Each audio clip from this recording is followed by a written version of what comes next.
the longest reigning intercontinental champion in WWF history, the Honky Tonk Man. Yes, absolutely. How you doing? Well, I tell you what, I've seen my better days, let me put it that way.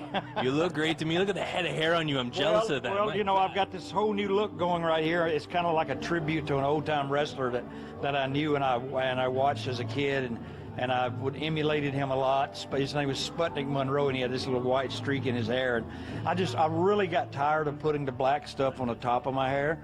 It wasn't going well with the hair falling out. So, you know, I want to keep as much as I can. Yeah, all that black stuff in there, you know, it'll start coming out in clumps. I just do the sides now. I love it. So what can we expect from a Honky Tonk Man comedy show?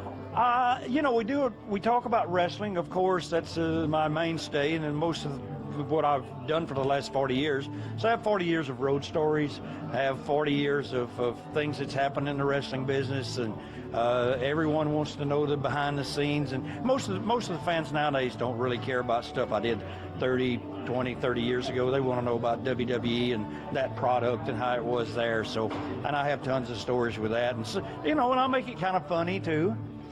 Sometimes I do different shows. I have the PG rated show. I have the kids show with families and friends, and of course I have the XXX rated show. Which what are we in for tonight? It looks like this is going to be XXX. Fantastic. So Mick Foley, Jim Duggan, Honky Tonk Man, who's got the better stand-up comedy?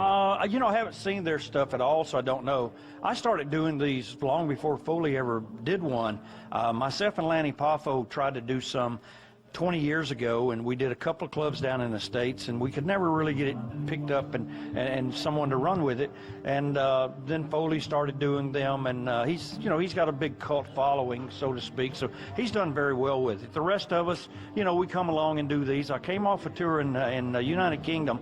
I was 18 days over there. I did 15 of these comedy clubs, and I had sold out shows every time, every venue. Now, they weren't huge, big venues.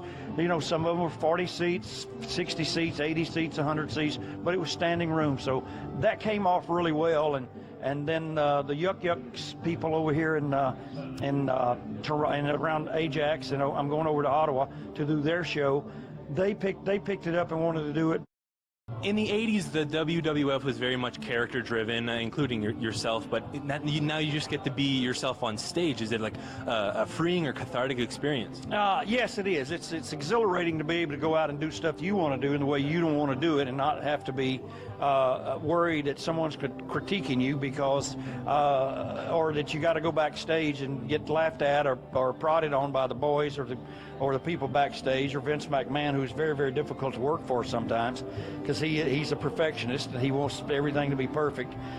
And we don't live in this perfect world out here when we step in front of a camera, but that's how he likes it to be. And it taught me a lot. It taught me how to do this kind of a thing, and it taught me how to, you know, do movie segments and things that I've done, and cameo appearances and on TV shows, and it's worked out. For my own curiosity, if you were writing a tell-all book tomorrow, you said you have some stories from the road.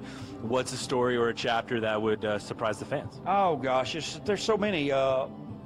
Promoters that run out the back door with your money, or when you're in the shower showering, you leave and come out and to get your bag and the promoter's gone, and just things like that. Or those fans would be so worked up and so, you know, believing in the character that you're a bad guy, that they're surrounding your car and they got baseball bats, and they got just down in the South, they had guns and knives, and your windows are broken out of your car, and just stories that Hollywood cannot even, you couldn't write this stuff because it's so bizarre.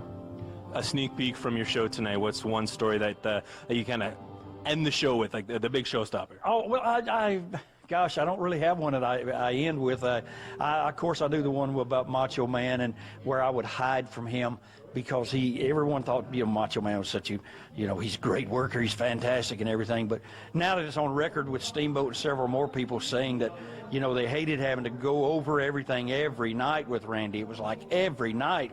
It's the same. The only thing that changes, Randy, is the distance. We walk from the dressing room to the ring, and he had to go over everything. I don't care if we did Ottawa and the Sunday afternoon and we did Toronto on Sunday night. He had to go over it again. I would hide from him. Now, I heard that in the sense that at WrestleMania 3, that his big match had actually had repercussions for you. They choreographed that thing for about 6 weeks. Steamboat got sick of it. I heard that him and Steamboat went over move for move, and Steamboat was said, your two best matches were against Ric Flair and Randy Savage. Which one was better? He said it was Ric Flair because he and I said, let's just go out and work. And then him and Savage, move, but okay, a wrist lock. Okay, and then you're going to give me this. That was the same idea? He had it all written out, and it was like, okay. On his hand? No, he had. That's why he went. That's why he put his hands up. It was all written on his side. Maybe so, but I would hide from him, and I knew he was real nervous about it, and he wanted to go over, and I would get under the bleachers, and I would peek through and see him coming. He'd go to Jimmy Hart. Ooh, Jimmy, where's the Honky Tonk Man? Ooh, where is he?